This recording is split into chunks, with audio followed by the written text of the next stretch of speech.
Konnichiwa semuanya, saya Hiroaki Kato dan kita ketemu lagi di Hiro Monolog. Terima kasih teman-teman sudah kasih komen untuk video kemarin. Judulnya Hiroaki Kato, siapanya Yuki Kato? Dan ranking marga di Jepang seperti apa. Nah, teman-teman yang belum sempat nonton video sebelumnya, silahkan nonton aja ya, Hiroaki Kato, siapanya Yuki Kato judulnya. Anyway, terima kasih teman-teman udah nulis komennya. Aku coba baca beberapa komen yang menarik. Dari Rabu Rainbow 26. Pantesan nama-nama keluarga yang disebut itu banyak dipakai di buku Minna no Nihongo. Wah, Minna no Nihongo itu salah satu textbook untuk orang Indonesia untuk belajar bahasa Jepang kan. Minna no Nihongo itu ada marga-marga itu ya yang aku sebutin dalam video sebelumnya. Terima kasih. Dan juga ada komennya ini, Nirma Channel Tokyo. Hai, salam kenal, jadi tertarik kok pintar bahasa Indonesia. Apakah tinggal di Indo? いろんなこと聞きたいですね。私はインドネシア人ですけど日本に住んでますということで。Nirma Channel San. Yes, saya tinggal di Indonesia sudah 8 tahun, saya di Jakarta. 2014 saya pindah dari Tokyo ke Jakarta untuk lanjutin karir entertainment dan musik. Dan puji syukur sampai saat ini masih bisa bertahan di dunia hiburan Indonesia. Salam kenal juga ya. Jangan lupa subscribe. Terima kasih komennya. Dan ada juga Maria Rosari, baru nggak kalau bajunya baju Kapten Tsubasa, langsung fokus sama Schneidernya nih katanya. Ini banyak banget sih yang salah fokus ke baju aku kemarin yang kemeja Kapten Tsubasa. Teman-teman yang penasaran silahkan nonton video sebelumnya. Ada Novia juga, itu bajunya motif Kapten Tsubasa bukan sih ya katanya. Dan ada juga Gunggunir, kemejanya berasa pengen nyanyi lari. Dashu dashu dashu Kikue no dashu. Nah itu lagunya fenomenal banget ya. Chotto are mina Esu ga toru. Nah itu bahasa Jepangnya. Ada Tribes Native juga, Hiroaki-san, kemejanya keren banget. Jadiin giveaway dong. Itu satu-satunya, nggak bisa giveaway itu. Keren banget kan tapi. Albert Setiadi juga, wih kemejanya Tsubasa. Itu ada Gino Hernandez, kiper Italia katanya. Tahu banget ya kalian ya. Luar biasa. Jadi banyak yang udah tahu aku itu bukan siapa-siapanya Yuki Kato ya. Ada juga di Andrew. Halo Hiro-san, aku baru mampir ke sini nih. Monolog Hiro berasa seperti SBS Oda, Eiichiro Oda ya di One Piece ya. Terima kasih. Tahu dong Tanaka, CSB Creator. Ayo, teman-teman yang tahu marga Tanaka, kalian pasti sering nonton video pemersatu bangsa.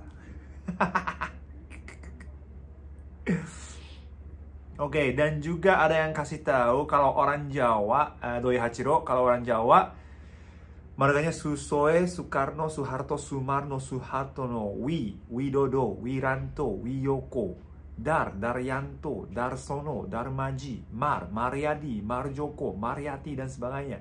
Solihin, Soimah, Sodikin.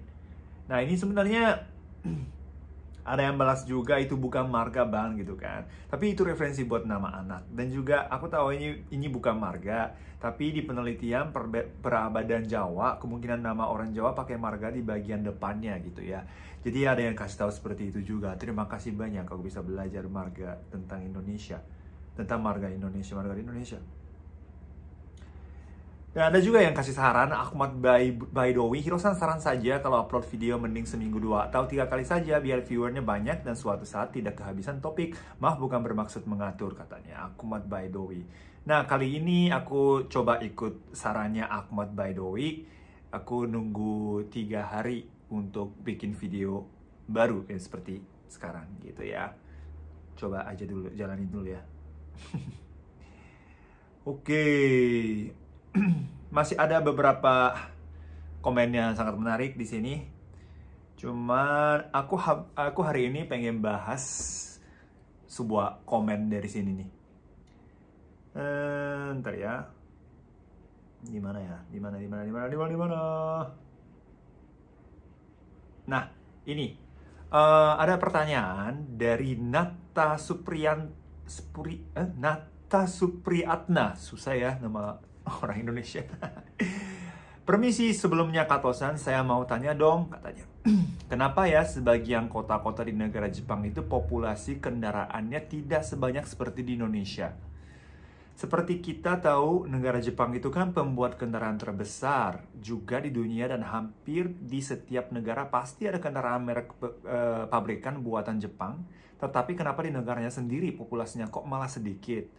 Apa mungkin di sana itu ada peraturan-peraturan tertentu sehingga populasi kendaraannya itu tidak terlalu banyak, dan saya yakin sebagian besar masyarakat Jepang itu bukan tidak mampu untuk membelinya, atau sebagainya sehingga banyak masyarakat Jepangnya pun lebih banyak memilih untuk menggunakan sepeda atau transportasi publik.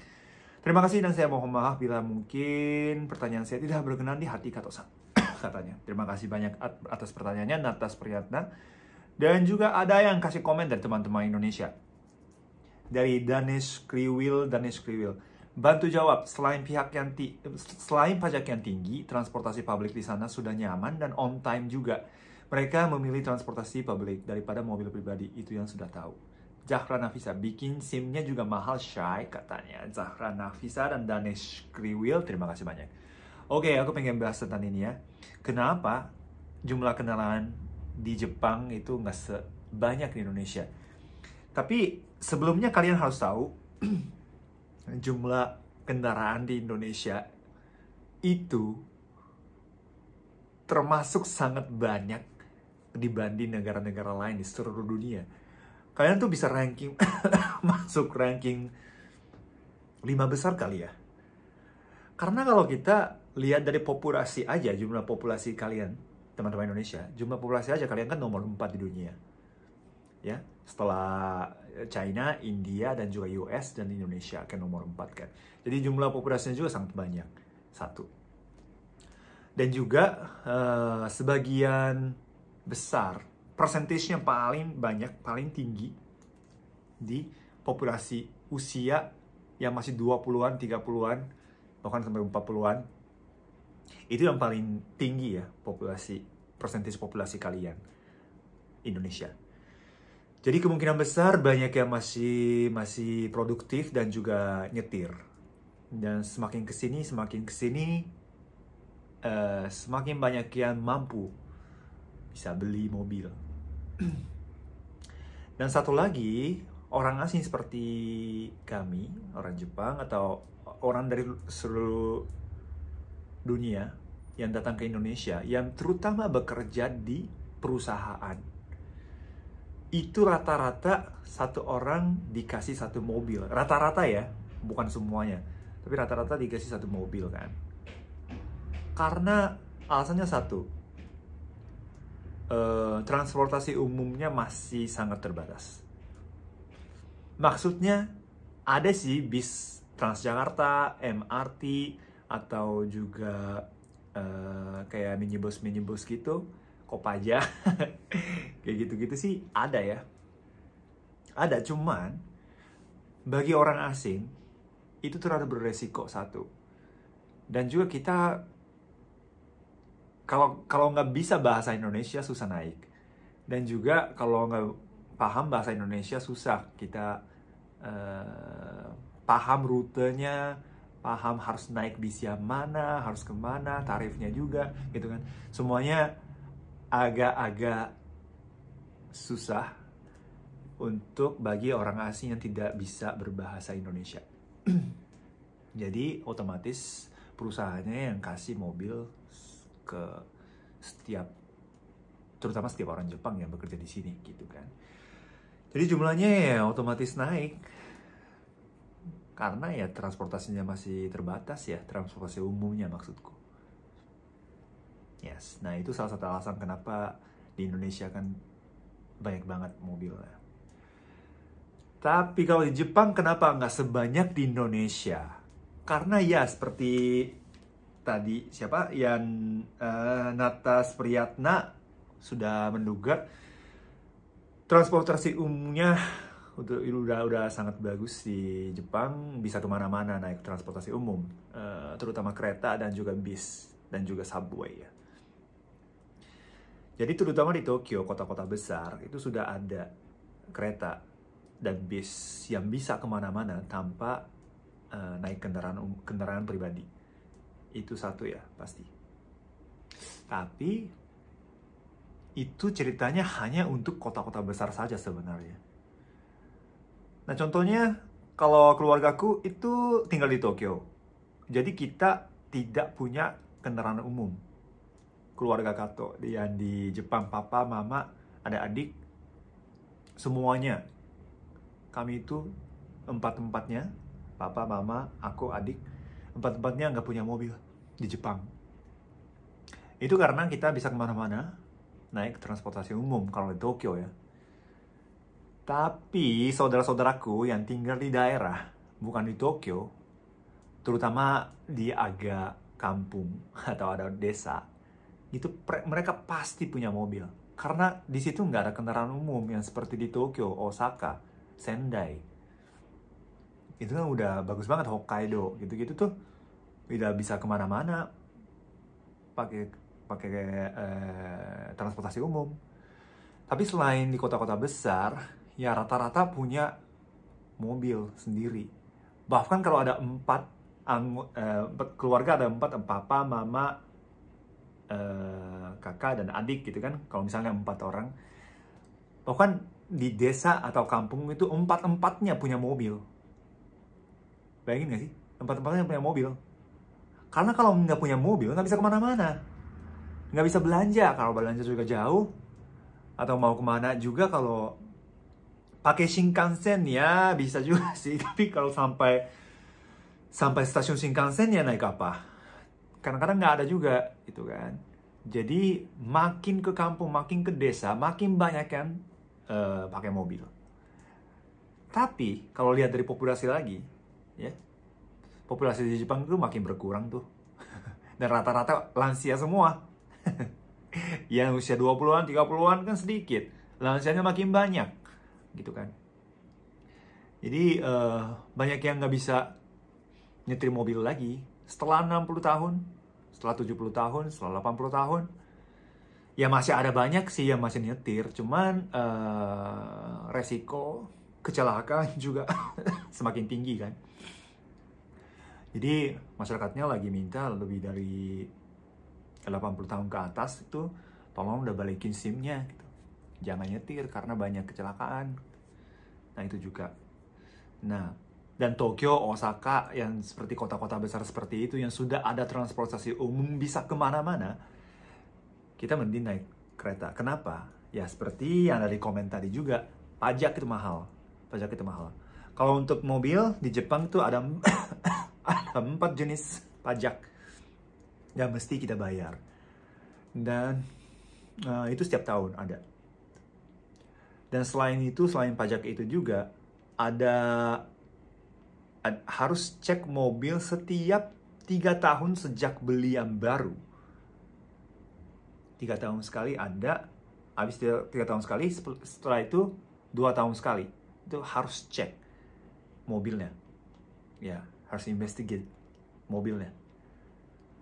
Kalau kita nggak cek 2 tahun sekali atau 3 tahun sekali itu, kita tuh kalau udah lewat tes itu, namanya shaken ya, itu kalau kita lewat tes itu kita dapat sertifikat. Nah sertifikat itu selalu harus disimpan di dalam mobil. Dan juga kita harus masuk ke asuransi. Kita harus pakai asuransi untuk mobil. Karena kalau ada kecelakaan kita itu nggak bisa bertanggung jawab biayanya. Jadi asuransi wajib, cek wajib, tes 2 tahun sekali atau 3 tahun sekali wajib. Pajak juga wajib. Nah belum lagi parkir, belum lagi bensin. Gitu kan, atau maintenance itu juga belum. Nah parkir kan mahal banget kan. Teman-teman yang pernah tinggal di Jepang atau pernah lihat biaya tarif parkir di Jepang kan nggak masuk akal dong. Kalau di sini ya, kalau di Indonesia paling kalau ke mall ya misalnya sejam 5.000 kan. Sejam 5.000 rupiah. Itu murah banget sih menurutku. Murah banget. Murah sekali. Kalau Jepang tuh sejam aja udah, kalau di Tokyo berapa ya sekarang ya? Sejam 1.500 yen gitu, mungkin 150.000 itu sejam loh.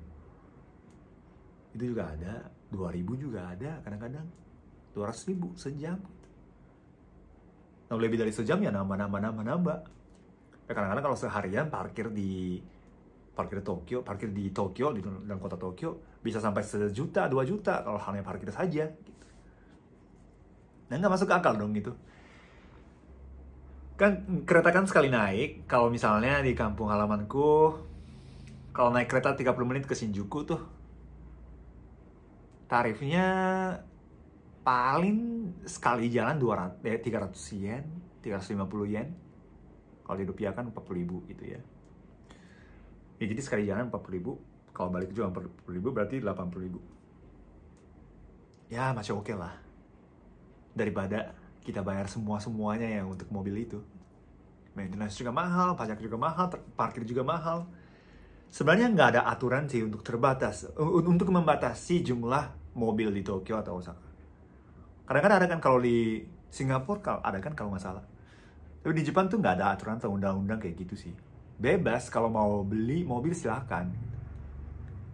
Tapi, ya kalau kita mempertimbangkan yang seperti itu, kalau terutama orang-orang yang tinggal di Tokyo, mending memilih tidak memiliki kendaraan pribadi gitu.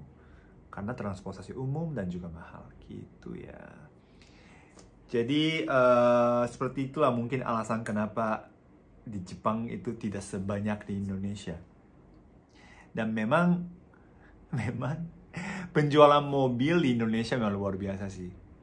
Penjualan mobil Jepang maksudku. Terima kasih ya kepada masyarakat Indonesia. Nah aku selalu dibilang, kadang-kadang sopirnya bilang, ini lagi kena macet ya. Kalau misalnya di Sudirman kena macet, macet ya bang, macetnya mas, gitu. Iya. Ini macetnya kenapa kalian tahu? Nggak tahu. Ini macetnya karena kalian jual terlalu banyak mobil di Jakarta, di Indonesia, makanya ini macetnya ada. Gitu. Nah itu benar sungguh mohon maaf kepada teman-teman Indonesia. Kami yang terlalu banyak jual mobil, makanya banyak yang beli, jadinya macet gitu. Karena 80% itu merek Jepang, ya kan? Honda, Toyota, Nissan, Suzuki, dan lain-lain. Jadi ya itu mohon maaf ya. Motornya juga, mobil dan motor. Nah itu otomotif seperti itu tuh semuanya Jepang yang menimbulkan kemacetan di Jakarta dan kota-kota lain. Ya, jadi ya mungkin itulah alasan kenapa jumlah mobil di Jepang itu nggak sebanyak Indonesia.